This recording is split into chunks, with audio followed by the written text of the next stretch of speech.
La maestra Leticia Soastegui presentó su trabajo Construcción discursiva en los medios de la literatura dentro de la segunda semana de investigación, donde presentó el tema El discurso fantástico como una mezcla de realidad y ficción que se vuelve parte constitutiva del sujeto en la obra de Julio Cortázar, en el cual planteó a la literatura como una puerta abierta a la imaginación y a la fantasía en la mente del lector.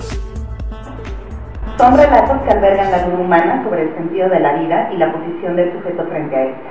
Plantean de entrada una situación extraña que no se reduce a lo sorprendente, sino que intenta profundizar en esa otra parte del sujeto que no se palpa pero se imagina hasta el punto mismo en que lo conforma. Si bien es un proceso al que se enfrentan los personajes, el lector también forma parte de ese juego. Son lecturas con las que puede hacer frente a sus miedos, angustias o anhelos. En este tipo de relatos, identifica una parte de sí que asocia con su vida común y al mismo tiempo observa el dibujo de figuras o situaciones que tal vez han formado parte de sus sueños o pensamientos. En algún lugar de su inconsciente existe la posibilidad de ese mundo fantástico y es a través de la literatura que puede acceder a ese otro lado sin atormentarse ante las preguntas sin respuesta. La idea principal de esta ponencia es enfatizar el grado en que todos los cuentos tratan la identidad personal y los esfuerzos de los protagonistas por definirse a través de lo extraño, lo poco familiar, lo sobrenatural o la muerte misma. Todo ello está plasmado en relatos fantásticos que logran crear una atmósfera confusa y generadora de dudas para el lector, aunque con un toque de familiaridad sumamente atrayente, donde fluyen diálogos comunes, escenas de la vida diaria y una especie de aceptación por lo fantástico que producen reflexiones que parecieran pertenecer al mundo de lo ordinario. Se pretende ubicar al sujeto conforme a una necesidad de definirse ante sí mismo y ante los otros.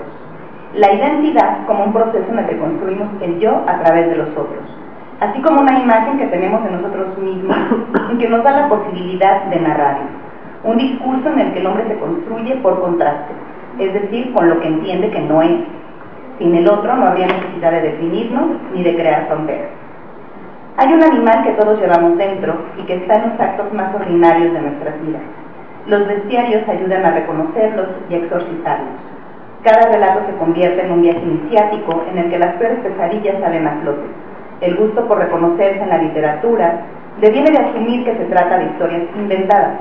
El lector puede sentirse a salvo una vez que decide cerrar el libro, pero muchas veces lo que ha leído se ha quedado en lo más profundo de su ser.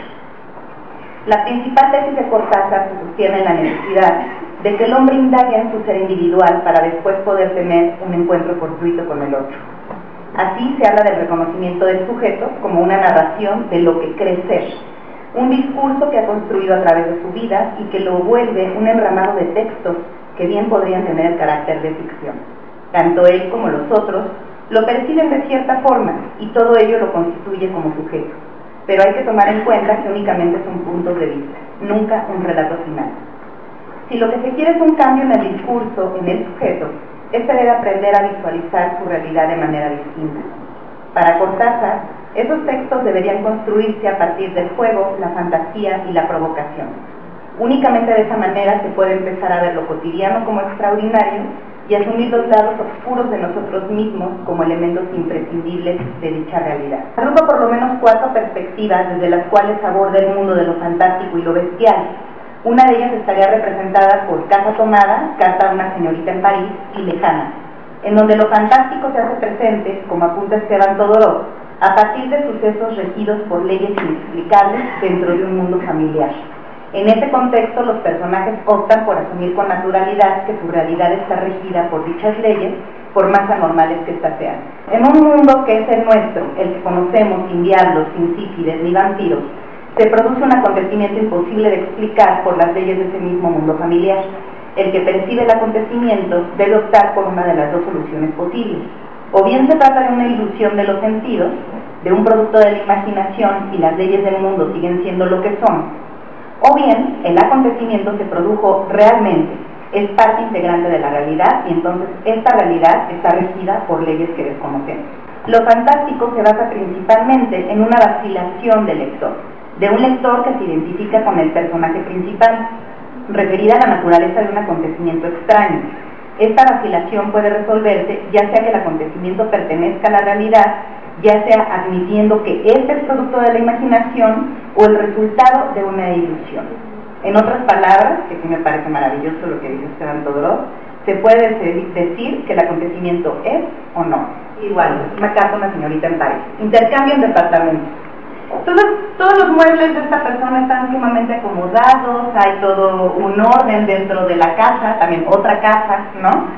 Y lo curioso de este cuento es que esta persona, que es un traductor, vomita conejitos, ¿no? Y igual, normalmente un artista le da miedo, le da vergüenza que los demás escuchen o lean lo que está haciendo. Entonces podría ser una de las hipótesis que los conejitos representen sus creaciones y le da pena mostrarlas, ¿no? Entonces de repente todos los conejitos pues empiezan a comer la casa, porque primero era uno, dos, y dice, bueno, me siento muy bien con los conejitos a mis pies, pero de repente los conejitos se les salen de control y se suben a todos lados y empiezan a robar el departamento de esta mujer, y él escribe sumamente angustiado.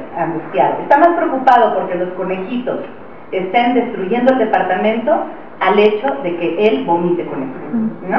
Entonces, bueno, también lo tenemos aquí. Creo que en esta parte me gustaría leerles este párrafo. Existe una preocupación por un lenguaje honesto con el que se diga lo que realmente se quiere decir. A su vez, notar que es posible intentarlo y darle forma a dicho lenguaje confiere cierto poder. En la escritura se trata de creaciones que salen de las manos del autor, crecen y se multiplican por más cuidado que se les tenga. Si el personaje decide aventurarse de todo en ese mundo de la palabra nueva, debe arrojarse al matadero, ¿no? Luego tenemos a Lejana. Lejana es uno de mis cuentos predilectos porque además encuentro una similitud con La doble vida de Verónica de Kieslowski en términos de la doblitud, pero no tienen nada que ver. Me dediqué mucho tiempo a tratar de ver las coincidencias y la única coincidencia que entendí es que no había ninguna entre los autores, por lo menos al escribir la obra y hacer la película, además de que me parece que hay 30 años de diferencia. En este cuento, Alina Reyes imagina que tiene un doble en algún lado, ¿no? Siente por ese doble y se siente sola sin ese doble, y ella dice que hay una persona que también es ella y que está lejos, es pobre y la maltrata. Imagina que es una mendiga en Budapest, una pupila de mala casa en Yuyuy o una sirviente en Quetzaltenango. En este cuento la dualidad se hace presente como un otro complementario. La literatura puede llegar a ser ese otro para el individuo, y es a través del lenguaje que permite esa fusión de mundos soñados. Alina, se imagina, juega con su otro yo imaginario y se va en algún momento a Budapest, ¿no?, de luna de miel, y ahí se encuentra a ella misma. Sí se ve, no es algo que solo se esté imaginando. Y al parecer hay un momento de fusión. También Alina Reyes es una persona agobiada por la rutina, ¿no? Es una mujer educada para casarse, y al momento de casarse, en una luna de miel, va y se encuentra con ella misma, ¿no? Un alter ego que también siempre ha vivido ahí, que es una presencia, tiene contacto con ella y tampoco parece molestarla, ¿no? También es algo con lo que puede vivir. Puede saber que hay otra persona que es igual a ella, que siente por ella, y al momento en el que se fusionan, bueno, podríamos tener esta hipótesis también de la rutina, ¿no? También ahí está lo que el lector pueda entrever si realmente decide que se fusionan, se separan o están ahí, pero, es un poco tipo Borges, ¿no? De repente estar en una banca del parque y encontrarte a tu otro yo, y tampoco es algo que te sorprenda demasiado.